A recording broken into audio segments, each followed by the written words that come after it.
કોદરામ દૂધ ઉત્પાદક મંડળીના ચેરમેને એક વાર્ષિક સાધારણ સભામાં સવાલ પૂછવામાં આવ્યો તો એવો જવાબ આપ્યો કે પંખાને કારણે 11 લાખ રૂપિયાનું દૂધ ઉડી ગયું.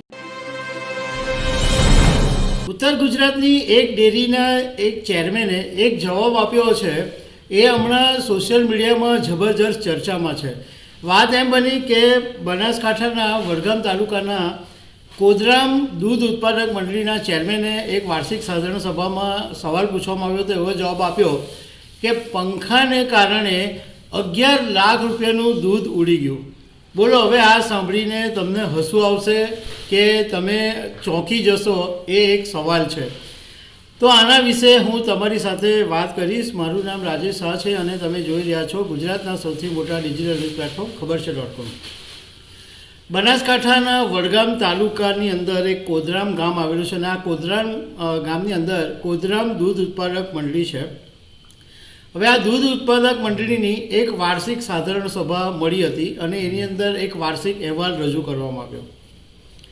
હવે વાર્ષિક અહેવાલ રજૂ કરવામાં આવ્યો એ જોઈને પશુપાલકો ચોંકી ઉઠ્યા, કારણ કે એની અંદર 11 લાખ રૂપિયાના દૂધની ઘટ બતાવવામાં આવી હતી.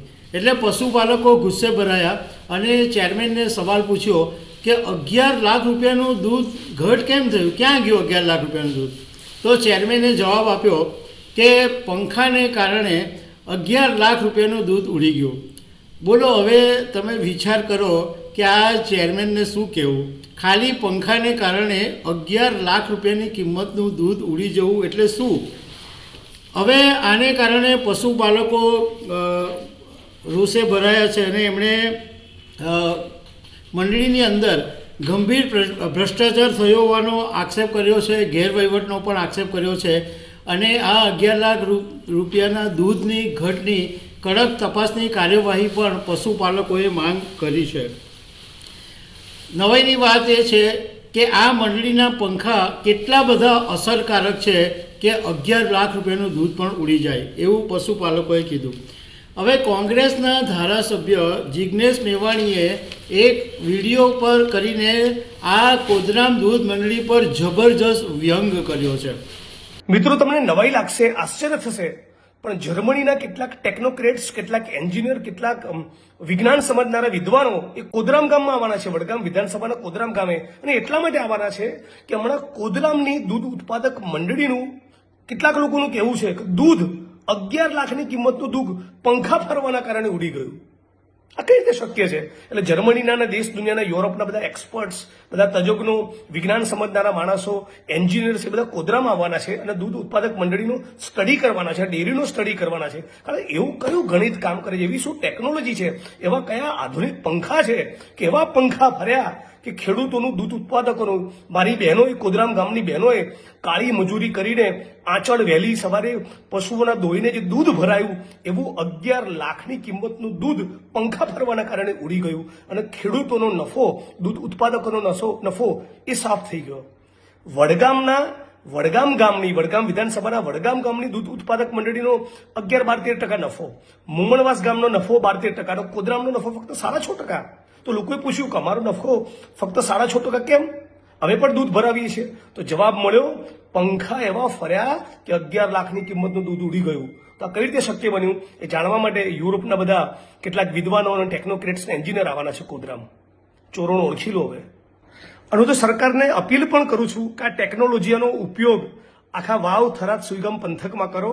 હજારો લાખો લીટર પાણી લોકોના ઘરમાં, લોકોના ખોરડામાં, સ્કૂલોમાં, આખા વિસ્તારમાં ભરાયેલું છે. તો પાણી પણ ઉડી જાય. જો 11 લીટર દૂધ ઉડી જતું હોય તો 11,000 લીટર પાણી પણ ઉડી જાય. અને મારી નરેન્દ્ર મોદીને, માનનીય પ્રધાનમંત્રીને વિનંતી અને અપીલ છે કે આ ટેકનોલોજી, આ ખાસ ટેકનોલોજી જે કોદરામની આગવી ઓળખ છે એ દેશની બહાર જવી ના જોઈએ, એને સાચવી લેજો. જિગ્નેશ મેવાણીએ કીધું કે આ વાત સાંભળીને તમે ચોંકી જશો કે કોદરામ દૂધ ઉત્પાદક મંડળીમાં 11 લાખ રૂપિયાનું દૂધ ઉડી ગયું છે. અને આ વાત સાંભળીને જર્મનીના ટેકનોક્રેટ, એન્જિનિયર્સ, વિજ્ઞાન સમજનારા અને યુરોપના પણ એન્જિનિયર, ટેકનોક્રેટ્સ, વિજ્ઞાન સમજનારા બધા લોકો કોદરામ આવવાના છે એ જોવા માટે કે 11 લાખ રૂપિયાનું દૂધ કેવી રીતના ઉડી ગયું, એવું કયું ગણિત છે, એવી કઈ ટેકનોલોજી છે કે એવા કયા પંખા છે કે માત્ર પંખા ફરવાને કારણે 11 લાખ રૂપિયા જેટલું દૂધ ઉડી જાય. આ વાત જિજ્ઞેશ મેવાણીએ વ્યંગમાં કીધી છે.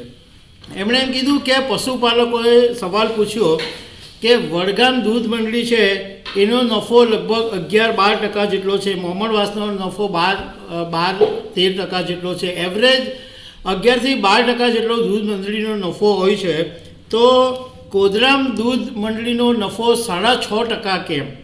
તો ત્યારે ચેરમેને એવું કીધું કે આપણું દૂધ છે એ પંખાને કારણે 11 લાખ રૂપિયાનું દૂધ ઉડી ગયું છે. હવે જિજ્ઞેશ મેવાણીએ બીજો પણ એક વ્યંગ કર્યો. એમણે એમ કીધું કે મારે ગુજરાત સરકારને વિનંતી છે કે આ કોદરામ દૂધ મંડળીના જે પંખા છે એનો ઉપયોગ કરવો જોઈએ, કારણ કે ગુજરાતમાં હમણાં વરસાદને કારણે ઘણા બધી જગ્યાએ લોકોના ઘરોની અંદર પાણી ભરાઈ ગયા છે, રસ્તા પર પાણી ભરાઈ ગયા છે. તો આ કોદરામના જે પંખા છે એનો ઉપયોગ કરીને પાણી ઉડાવી દેવું જોઈએ. આ તો બહુ મસ્ત ટેકનોલોજી છે. બીજી એમણે પ્રધાનમંત્રી નરેન્દ્ર મોદીને પણ વિનંતી કરી. જિજ્ઞેશ મેવાણીએ કીધું કે મારી પીએમ મોદીને વિનંતી છે કે આ કોદરામની અંદર જે ચેરમેને ટેકનોલોજી બતાવી છે કે પંખાને કારણે દૂધ ઉડી જાય છે, તો એ ટેકનોલોજી આ ગુજરાતની બહાર નહીં જાય એનું તમે ધ્યાન રાખજો. મતલબમાં આ ચેરમેનનો જે જવાબ છે કે 11 લાખ રૂપિયાનું દૂધ પંખાને કારણે ઉડી ગયું છે એ અત્યારે સોશિયલ મીડિયા પર ચર્ચાનો વિષય બની ગયું છે. અને ખબર નહીં ચેરમેને પણ કેવી રીતના જવાબ આપી દીધો કે આ વાત કોઈ હિસાબે કોઈના ઘડે ઉતરે એમ છે જ નહીં. કંઈ દૂધ હોય તો વરાળ થઈને ઉડી જાય તો પણ કેટલું, ચલો થોડું ઘણું માની લઈએ, પણ કેટલું? અને પંખાને કારણે 11 લાખ રૂપિયાનું દૂધ ઉડી જાય, તો એનો મતલબ એમ છે કે આ ચેરમેને જવાબ આપવામાં લોચા વાળ્યા છે, અથવા તો આ મંડળીની અંદર મોટો ભ્રષ્ટાચાર ચાલે છે. તો દર્શક મિત્રો, આવી અનેક વાતો સાથે અમે તમને મળતા રહીશું. Thank you very much.